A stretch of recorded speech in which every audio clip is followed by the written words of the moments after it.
Yes, 11th class. क्या हुआ था? हाँ, लॉज ऑफ मोशन में न्यूटन्स फर्स्ट लॉ और इनर्शिया के बारे में बात हो चुकी थी। सेकंड लॉ की तरफ चलते हैं। सेकंड लॉ ही सबसे इम्पोर्टेंट लॉ है और जिसके लिए आपको पहले मोमेंटम का नॉलेज होना चाहिए। तो कल की कार्रवाई के बाद, न्यूटन्स फर्स्ट लॉ लिख लेने के बाद, अब सेकंड लॉ की तरफ बढ़ते हुए उससे पहले मोमेंटम।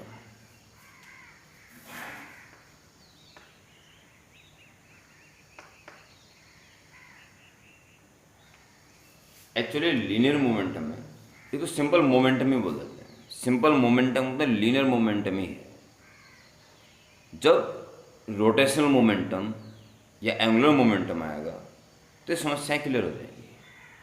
उसे तो एंगुलर मोमेंटम ही बोलना पड़ेगा। लीनियर मोमेंटम को सीधा मोमेंटम ही बोल देते हैं। ओके।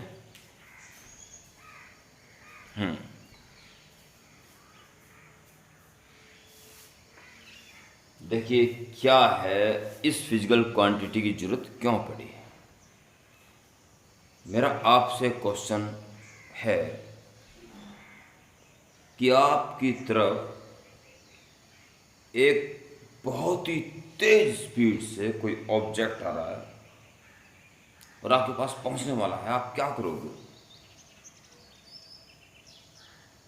आप कहोगे बड़ी जल्दी बचने की कोशिश करें, जो बहुत ज़बरदस्त तेज आ रहा है, गोली की स्पीड से भी तेज आ रहा है, गोली की बुलेट की स्पीड से भी तेज आ रहा है, बचने की कोशिश करेंगे? फिर मैं कहूँगा वो जो ऑब्जेक्ट गोली की स्पीड से भी बहुत तेज आ रहा है वो एक मच्छर है, मॉस्किटो। फिर क्या कहोगे आप? अरे फिर तो खड़े रहेंगे, ले आओ यार, और धम धम कुछ भी नहीं होना। इसका मतलब फिर तुम ये क्यों कह रहे थे कि भाई हम हट जाएंगे? सोचना चाहिए यार, वाकई बात है। दूसरी बात, यानी क्या था कि मैंने बहुत हाई स्पीड बताई थी और मास को छुपा के रखा था। बताया था मास बहुत हल्का सा मच्छर है वो, बस मैंने स्पीड से ही आपको थोड़ा सा कंफ्यूज कर दिया था। अब क्या है कि मैं मास बताने जा रहा हूँ, स्पीड नहीं बताऊंगा। 1000 किलो का ट्रक आपके पास आ रहा, क्या करोगे? हम बच जाएंगे, भाग जाएंगे? नहीं, वो आ रहा 1 सेंटीमीटर पर मिनट की स्पीड से। तो खड़े रहेंगे, जैसे आएगा उसके ऊपर चढ़ जाएंगे बस हम। ओके। इन दोनों बातों से ये कंफर्म हो गया कि अगर आपको केवल स्पीड दे दी जाए तो आप आकलन नहीं कर सकते हमें क्या करना चाहिए, जो तो मास का भी ना पता हो। और केवल मास दे दिया जाए तब भी आप इस बात का आकलन नहीं कर सकते कि हमें क्या करना चाहिए, इस बात का डिसीजन नहीं ले सकते। आपको उसकी स्पीड भी पता होनी चाहिए। यानी कि कंप्लीट जो मोशन होगा वो इन दोनों के नॉलेज से पता होना चाहिए। हमें जो चोट लगेगी वो मास भी ज़्यादा है, स्पीड भी ज़्यादा है, तो निसंदेह चोट लगेगी। यानी कि ये प्रोडक्ट M/V इम्पॉर्टेंट है लाइफ के लिए। अगर हमें कंप्लीट मोशन की जानकारी चाहिए ताकि हम ये डिसीजन ले सकें कि हटें या बचें, मतलब बचने के लिए हटें या ना हटें, तो हमें खाली M और खाली V से काम नहीं चलेगा, M/V से काम चलेगा। यानी इस फिजिकल क्वांटिटी की आवश्यकता है, विच इज़ कॉल्ड मोमेंटम। आप हेड डाल चुके हो मोमेंटम। लिखिए पहला सेंटेंस।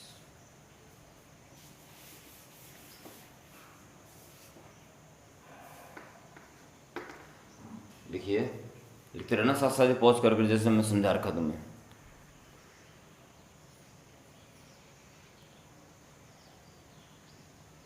द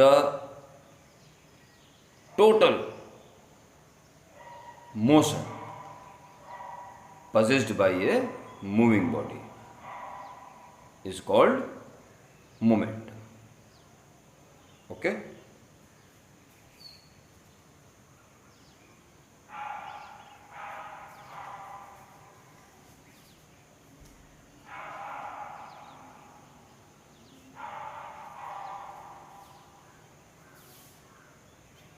फिर अगली लाइन से क्या लिखा आपने? टोटल मोशन या टोटल क्वांटिटी ऑफ मोशन लिख देना।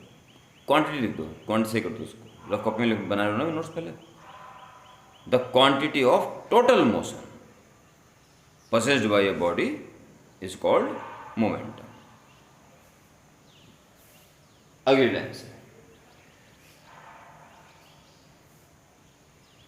it is defined as the product of mass and velocity of moving body.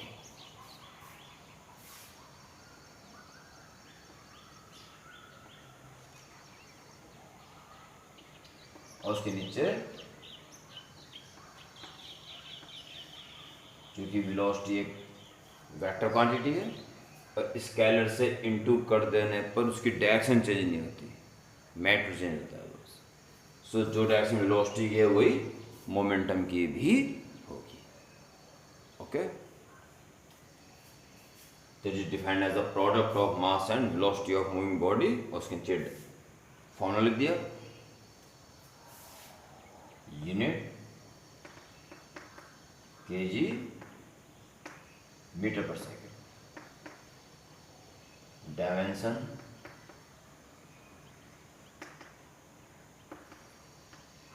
मास की m और LT माइनस। तो मोमेंटम की परिभाषा, फॉर्मूला, यूनिट एंड डायमेंशन हो गया। ठीक है। And again Newton second law, Newton second law.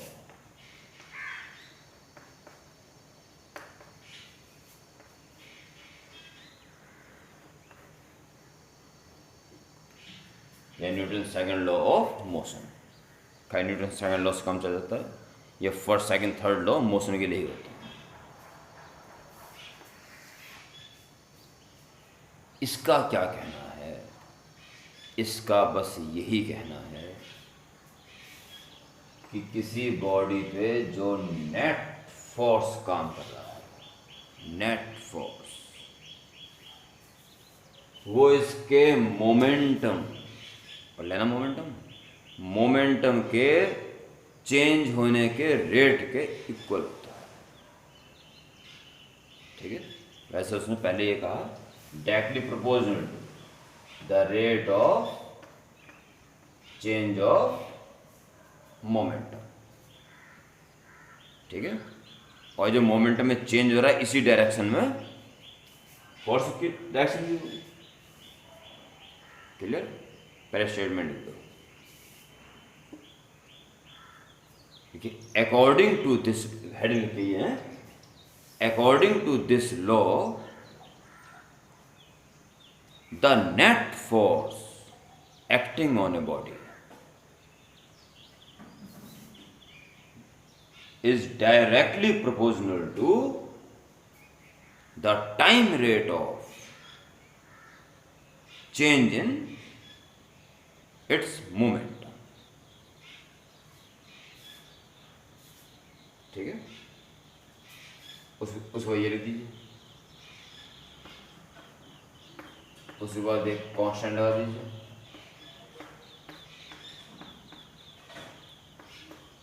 और for both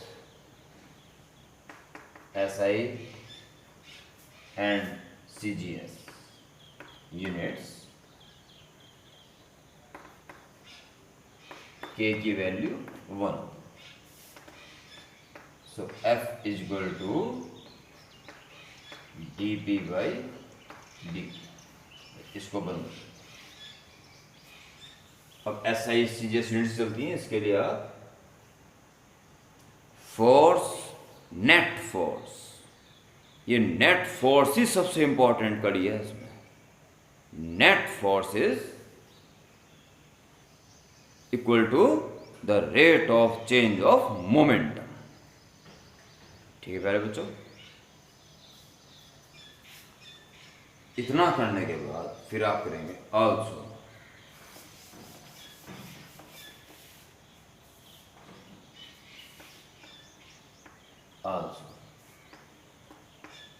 F is equal to d momentum dp by dt ना, momentum is mass into velocity। अब मास कांस्टेंट है, बाहर निकाल दो, डेरिवेटिव जो करते हैं तो कांस्टेंट तो अपनी जगह रहता है ना इनटू में, तो क्या बचा dv by dt।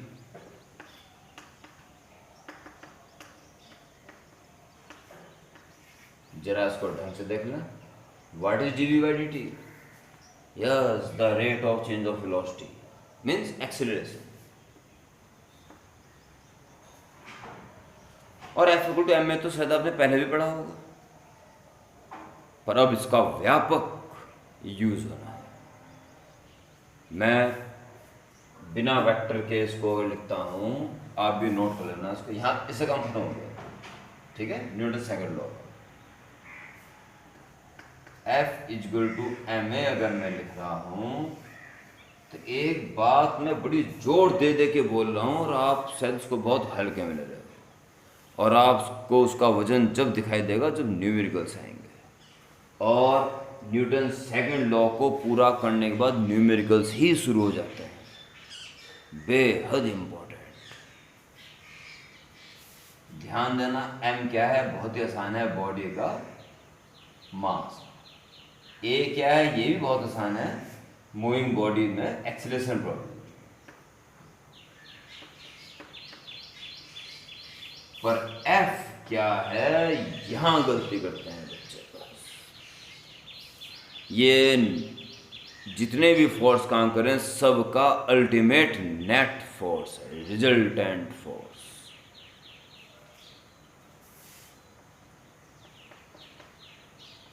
नेट, जैसे पैराशूटिस्ट पिछले वाली वीडियो में रेन ड्रॉप गिर रही थी तो नेट फोर्स 0 था। अब कोई नहीं जी वेट तो है इनका, हाँ वेट है और उसी के इक्वल एयर रेजिस्टेंस है, इसलिए नेट फोर्स 0। ये नेट फोर्स है, क्वेश्चन न्यूमेरिकल्स करते करते क्लियर हो जाएगा, डन, क्लियर हो ही जाएगा। पर ध्यान रखें नेट फोर्स अभी से, ओके। और मेरे प्यारे बच्चों, इसके बाद ये नोट्स कुछ समय तक रुक जाएंगे, क्योंकि यहाँ से एक न्यूमेरिकल्स का दौर शुरू होता है, ओके। कौन से न्यूमेरिकल्स आपको करना है वो सुनिए।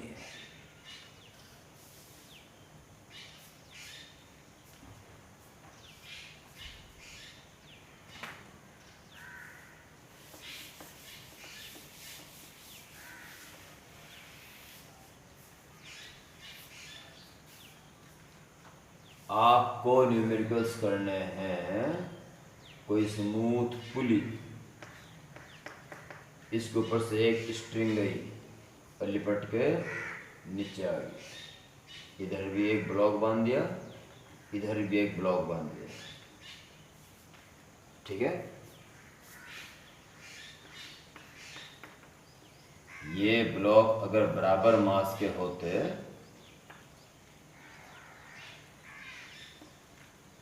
½ kg और ½ kg, तो आप जानते हो मोशन ना होता। इनके देखते हुए स्ट्रिंग बिल्कुल लाइट होती है एकदम, तो कुछ भी ना होता। तो ये वाला रेस्ट में क्यों आया, इसका वेट नीचे कम कराना है, mg, ma½ और g, और ये भी। फिर इसकी बात करें अगर ½ kg का ब्लॉक की बात करें तो नीचे इसका काम कर रहा है ½ g। ऊपर क्या संभव है कि दोनों ब्लॉक लटके हुए हैं और डोरी ढीली पड़ी हो, टेढ़ी मेढ़ी?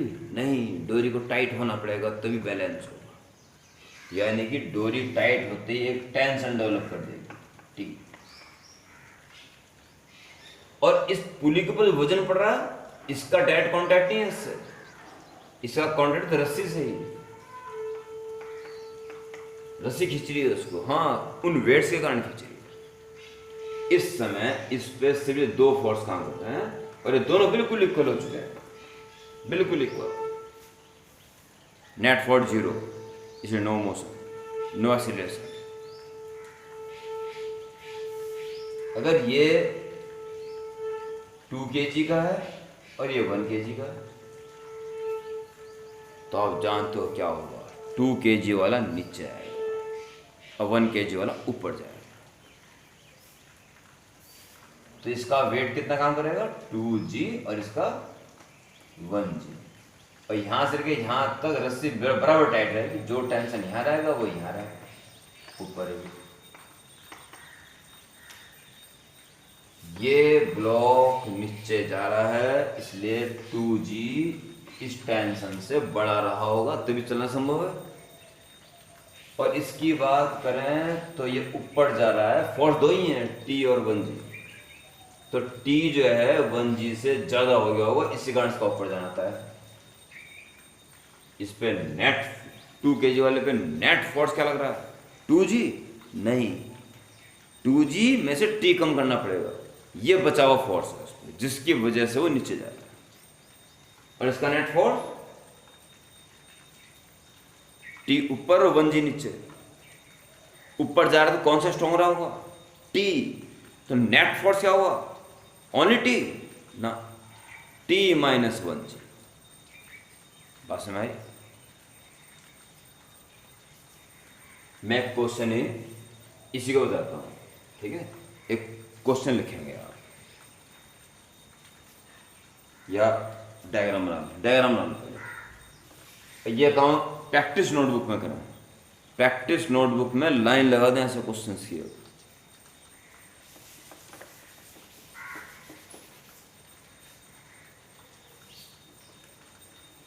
डायग्राम बना के क्वेश्चन में लिखा देता हूं।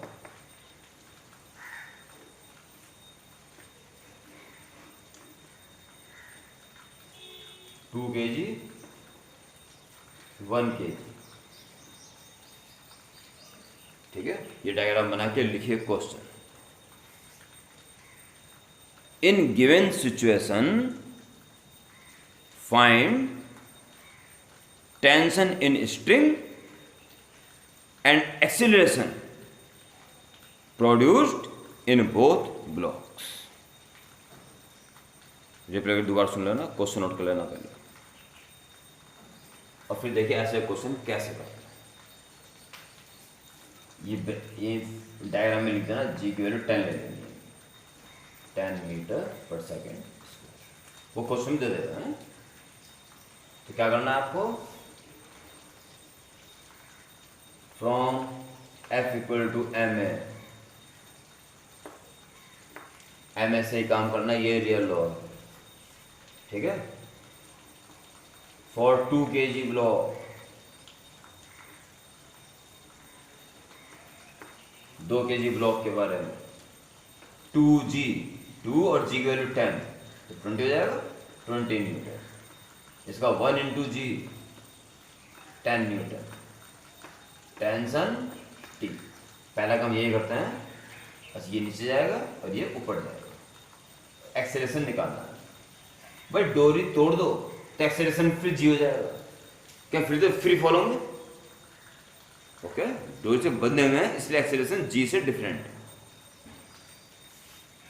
तो क्या करोगे, पहला काम सॉल्यूशन में, let T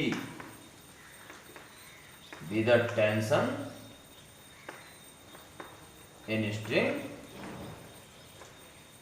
and A the common acceleration। Action दोनों एक जैसे होगा, ठीक है। जितना तेज नीचे होती तेज ऊपर जाएगा। अगर ये धीरे आ रहा वो तेज चल रहा तो रस्सी में झोल पड़ जाएगा, या ये धीरे जा रहा हो तेज चला तो रस्सी टूट जाएगी। इसमें दोनों एक्सेलरेशन एक ही होना जरूरी है। यस, 2 kg पूरा फोकस करो बच्चों। ये नीचे जा रहा है तो फोर्स दो ही काम कर रहे हैं, स्ट्रॉन्ग कौन सा होगा, 20 न्यूटन। नेट फोर्स क्या हो जाएगा, नेट फोर्स 20 माइनस टी, ये net force is equal to M A. Mass कितना है उसका 2 और एक्सेलरेशन ए, केवल मास बस, वेट नहीं, mass. Equation number 1 for 1 kg block. इसकी बात करें तो इसमें तो ही काम कर रहे हैं, ये ऊपर जा रहा है तो स्ट्रॉन्ग कौन सा फोर्स हुआ टी, और net force T minus 10 is equal to 1 A. ये दो इक्वेशन बन जाएंगी। मैं उम्मीद करता हूं बेहद आसान है, समझ में आ गया होगा। दो अननोन है, दो ही इक्वेशन है, सॉल्यूशन कंफर्म, और टी और ए निकालना है बस। ऐड कर टी कर जाएगा, adding T T cancel, 20 minus 10 और 2a प्लस 1 है 3, तो a is equal to 10/3 metre per second square. एक आंसर तो ये आ गया, पर ये वैल्यू किसी एक में रख दो तो टी भी आ जाएगा, चाहे डिवाइड दे दो तो a कट जाएगा तब टी निकल जाएगा। तो फिलहाल आप ज़्यादा टेंशन ना लें, from 2 T is good minus 10 हो जाएगा, प्लस तो 10 हो जाएगा, 10 प्लस a, 10 प्लस a की वैल्यू 10/3, 30 प्लस 10 40/3 न्यूटन। एक आंसर। पुली वाले क्वेश्चन करने स्टार्ट कर दो, दैट्स ऑल। ठीक है, पुली में कुछ फिर आप दोनों ब्लॉक लटके हुए हों, ये वाले क्वेश्चन शुरू कर दो, फिर धीरे धीरे परतें खुलती चल जाएंगी। दोनों ब्लॉक लटके हुए हैं पुली से, इसका रास्ता पूरा साफ हो गया तो आपका भी काम बन जाता है। पूरी ताकत के साथ न्यूमेरिकल शुरू कर दो और व्हाट्सएप ग्रुप पे डाल दो फटाफट, जो भी दिक्कत आ रही हो। जस्ट स्टार्ट कर दो बस अभी से ही। ठीक है बच्चों।